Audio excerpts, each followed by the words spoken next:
সময় নিশা 1 বাজিছিল। জলাভিষেকৰ কাৰণে শাৰী পাতিছিল হাজাৰ হাজাৰ ভক্তই।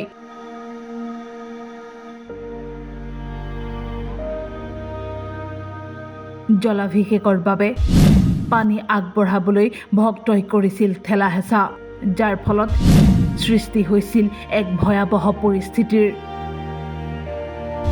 শিৱ পূজা কৰিবলৈ গৈ পদপিষ্ঠ হৈ 7জনকৈ ভক্তৰ কৰুণ মৃত্যু।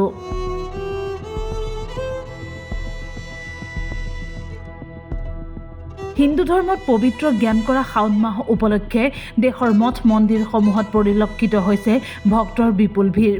ভক্তৰ এনে ব্যাপক সমাগমৰ ফলত দেওবাৰে নিশা বিহাৰৰ জাহানাবাদস্থিত বানাবৰ বাবা সিদ্ধেশ্বৰ নাথৰ মন্দিৰত সংঘটিত হয় এক ভয়াৱহ ঘটনা।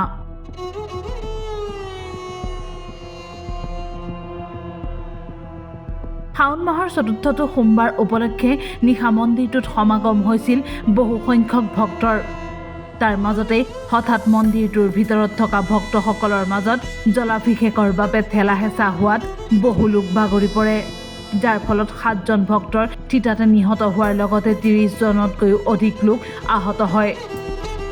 আহতসকলক ততাতয়াকৈ চিকিৎসালয়ত ভৰ্তি কৰোৱা হয়। মন্দিৰটোত কেনেদৰে এই ভয়াৱহ পৰিস্থিতিৰ উদ্ভৱ হ'ল সেই বিষয়ে এই পৰ্যন্ত স্পষ্ট হোৱা নাই। সম্প্ৰতি আৰক্ষীয়ে বিষয়টোৰ তদন্ত অব্যাহত ৰাখিছে।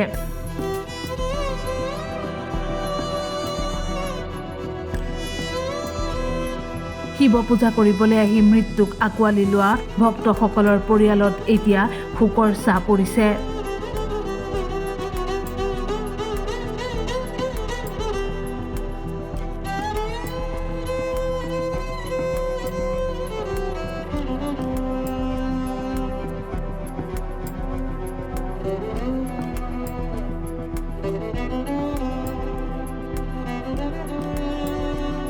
News desk, time it.